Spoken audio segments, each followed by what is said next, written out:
최상목 대한민국의 경제부총리입니다. 경제총사령탑.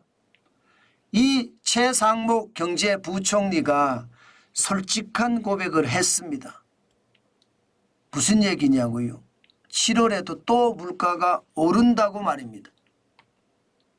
기상이변이나 기저효과 때문에 7월은 물가가 일시적으로 반등할 가능성이 있다 이렇게 얘기했어요. 참 이런 것을 보면 경제가 진짜 어렵구나 이런 생각이 듭니다. 여러분 경제에서 가장 중요한 게 물가라고 제가 말씀을 드렸잖아요. 여러분들도 시장에 나가 보시면 물건을 들었다가 탁 놓을 때는 왜 이렇게 비싸? 이렇게 되면서 물건을 놔버리잖아요. 지금 그 정도로 물가는요 경제에서 굉장히 중요합니다. 내가 집었으면 사야 돼요. 그게 경제가 잘 되는 길인데 내가 집었는데도 그냥 나도 모르게 탁 놔버려요. 다음에 올게요 하고 지나간다는 뜻이에요. 그러면 경제가 얼마나 어렵겠습니까? 제가 물가가 경제에서 가장 중요한 요소다. 항상 고용 다음에 물가다. 제가 그렇게 말씀드려 왔습니다. 그런데 이 물가가 내려가서 목표 물가인 2%대 이게 안정성을 기리지는 못할 만큼 지금 계속 물가가 또 올라간다는 이야기잖아요. 그러면 목표 물가대라고 하는 2% 물가는 물 건너 가나 이런 생각이 들 정도입니다. 사실 생산자 물가가 7개월 만에 하락을 했거든요. 6월에 마이너스 0.1% 전월 대비해서 떨어져 7개월 만에. 생산자 물가가 떨어진다는 것은 여러분 결국 말입니다. 소비자 물가가 떨어질 수 있다는 이야기예요. 6월에 생산자 물가가 떨어지면 7월에 소비자 물가는 일반적으로 떨어집니다. 그런데 이미 솔직한 고백을 해서 7월에 물가가 오른다고 이야기를 하니 심각해집니다. 그래도 생산자 물가가 떨어지기 때문에 좋다. 나름대로 물가가 잡혀간다고 생각을 했는데 쉽지 않다. 지금 생산자 물가 도매 물가거든요. 도매 물가가 떨어지는 데는요. 기본적으로는 농림수산품의 가격이 많이 떨어져 3.9%까지 떨어져 3.9%까지. 공산품은 2.6%, 전력가스, 수도, 폐기물 1.9%, 서비스는 2.4%. 농림수산품이 많이 떨어졌죠. 그러니까 도매 물가가 떨어진다고 지금 보는 겁니다. 실질적으로 농산물 11.6%면 굉장히 많이 떨어졌습니다. 이게 20%까지 올라가던 것이 6월 달에 11.6%까지 떨어졌잖아요. 게다가 수산물도 약간 올랐습니다. 1.6%. 축산물은 마이너스 4.5%고요. 이게 공산품도 올라가긴 올라가요. 석유나 석유 제품은 13%까지 올라가지만 1차 금속 제품도 마이너스 0.1%까지 떨어질 정도로 생산자 물가가 좀 떨어져요. 여기에다가 전력가스, 수도, 폐기물도 좀 떨어지고요. 서비스는 좀 올라가고 있는 추세입니다.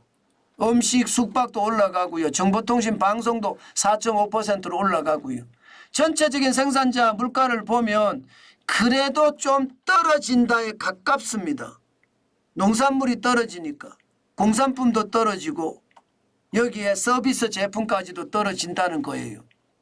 그런데 전체적으로는 생산자 물가가 11개월 연속 상승하고 있는 것도 사실입니다.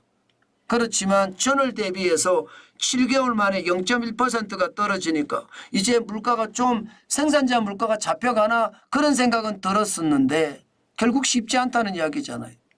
지금 최상목 경제부총리가 이야기하는 것은 이게 결국 말입니다. 올해 6월에 2.5%잖아요. 작년 6월에 마이너스 0.3%입니다. 작년 7월에도 생산자 물가는 굉장히 낮았습니다. 그런데 올해는 더 올라가겠죠. 그러면 기저효과가 너무 낮았기 때문에 상대적으로 조금만 올라가도 더 오른다. 그 말도 맞아요. 그러나 더 중요한 것은 결국 말입니다. 소비자 물가가 더 올라간다는 사실이잖아요. 지금 6월에 2.4%까지 떨어졌는데 7월에 이게 얼마만큼 올라갈까요? 그만큼 말입니다.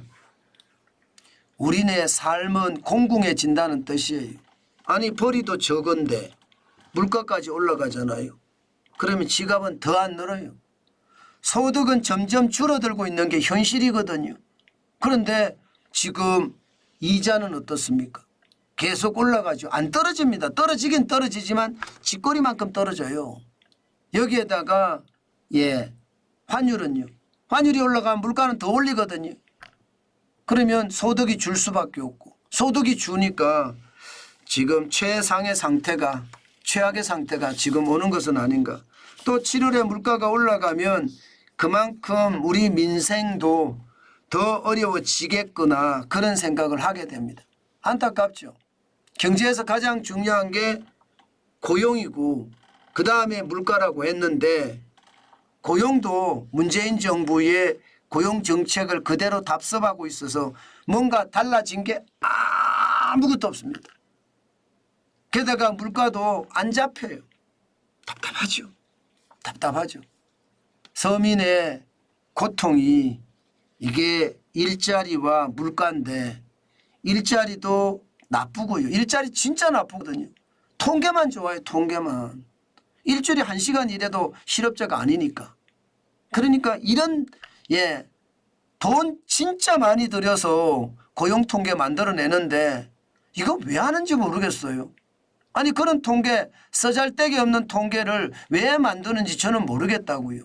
여러분 미국 고용통계는 여러분하고 저하고도 계속 보잖아요. 그죠? 비농업 인구가 얼마나 늘었느냐. 이거 굉장히 중요하게 다루잖아요. 그죠? 굉장히 중요하게 다룹니다. 비농업 고용 인구가 많아졌다 이러면 실제로 주가가 쭉쭉쭉쭉 올라갑니다. 그런데 비농업 고용 인구가 떨어졌다 이러면 어떻게 됩니까? 그냥 쭉쭉 떨어져요. 주가도. 우리 그런 거 보신 적 있습니까? 없죠. 그러면 통계가 잘못됐다는 거잖아요. 그런데 잘못된 통계를 아직도 안 고치고 있으니 답답할 따름이죠. 물가도 지금 마찬가지 아닙니까? 고용이 좋아져야 물가도 더 내려가는데 지금 물가 정책도 제가 봐서는 빵점이에요. 빵점. 그 정도로 말입니다. 경제가 지금 생각했던 것보다가 개혁되지 않고 개선되지 않습니다. 저는 이게 참 안타깝다고 봅니다. 지금 고용 정책도 그렇고요. 물가 정책도 그렇고 좀 변해야 되는데 너무 안타까워서 더 이상 제가 말씀드리기가 힘드네요. 그만큼 경제개혁은 지금 되고 있지 않고요. 변죽만 울리고 있다. 뭐 이렇게 생각하면 현재까지는 될 것 같습니다.